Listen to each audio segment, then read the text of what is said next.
The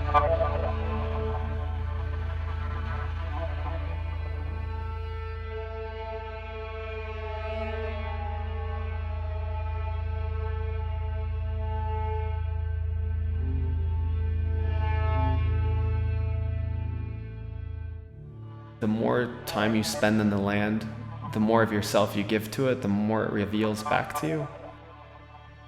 Since my earliest childhood anyhow, New Mexico is the first place I've lived that does feel like home. I have no sense of wanting to be somewhere else.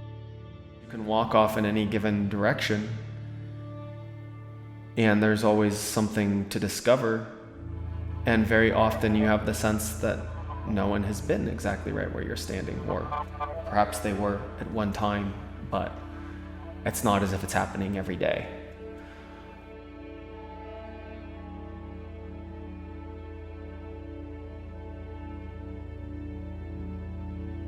There's no sense of pressure, like socially or any other way, that like I'm supposed to be a certain way, or I'm supposed to say a certain thing, or believe a certain thing, or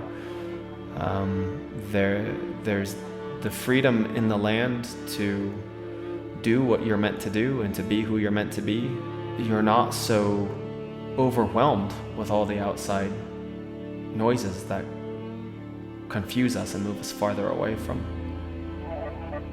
who we're meant to be, I think.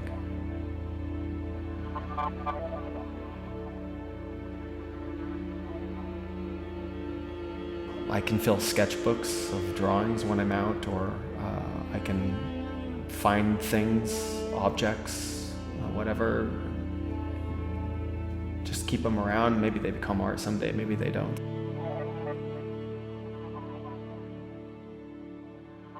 I think when we use the word religion broadly, we're just talking about something which separates the sacred from the profane. We want a separate category. We want to say, this is special. Like, it's not a part of the ordinary tasks of everyday life, that it's set aside.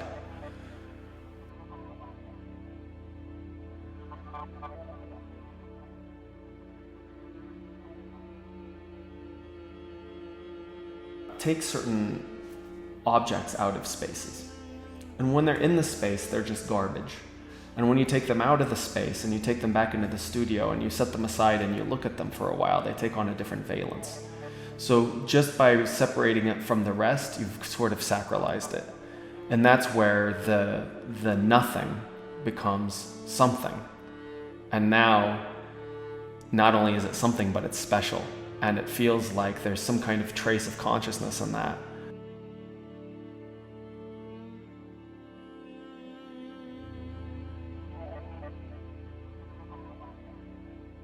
Part of the value of dispensing with premeditated meanings is to wait and see what kinds of patterns emerge through a process. And when those patterns start to feel meaningful, then it feels more deeply real than premeditating a concept and then trying to execute that concept. I realized that with Parrot's music, the content is in the form. He figured out a structure that if he trusted it, and he trusted that process, that a voice would speak through it that was larger than his, and that he could get out of the way of. I thought, that's the only way forward. Abandoned elementary school that's in San Antonio, New Mexico is different from the other sites that I've installed in that it was only abandoned 5 years ago. Every space that you're in the present moment, whether it's an art gallery or an art museum or someone's house or whatever, there will come a time where that's not used for those purposes anymore. And so it really puts you in touch with the brevity of all of that.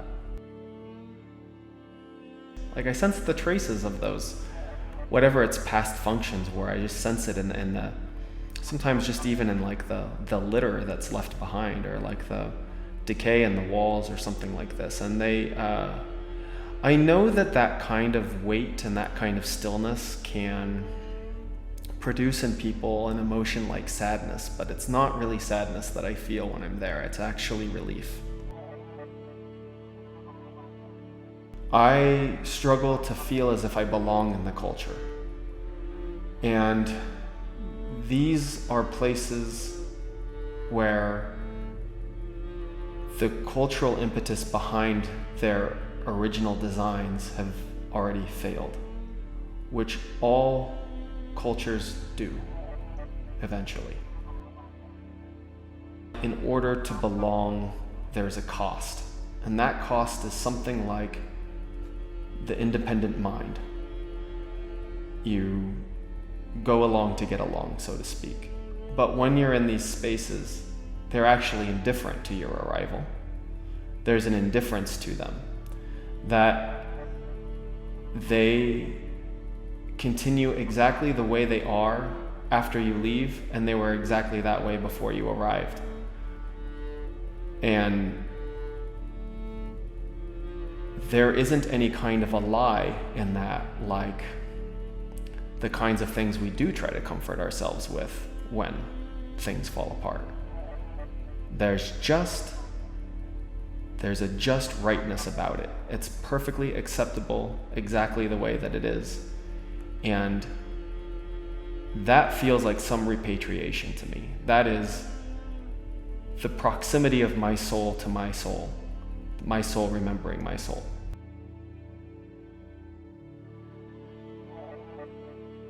And there are a few places that are that quiet and still and honest enough that you can rediscover that. And when I install the work in the space, the most unusual things happen. There's always this kind of synchronicity that occurs.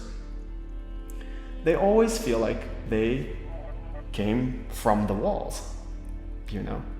Like the walls themselves gave birth to this work, even though I made them in the studio. But of course I make them for these spaces too. So those paintings are anthropomorphic.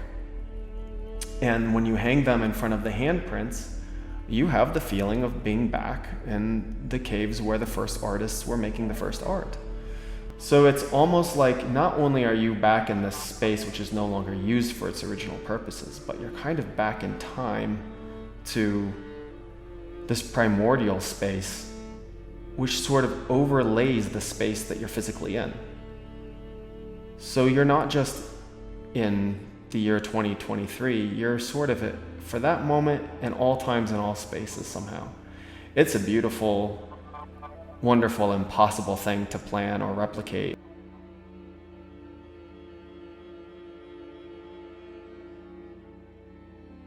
It was here in this space that I can breathe in, that I understand, that I feel that I belong to.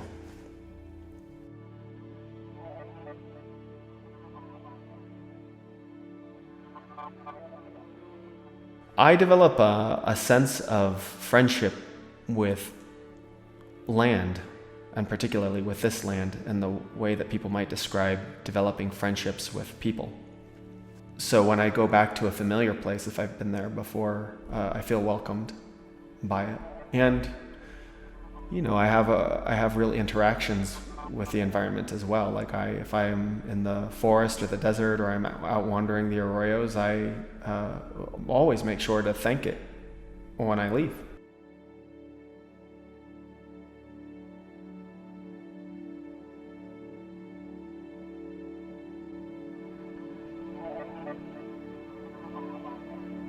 New Mexico just gives me the possibility of reconnecting with something that people have known all along, but that in the time in which we live, it's difficult to have access to.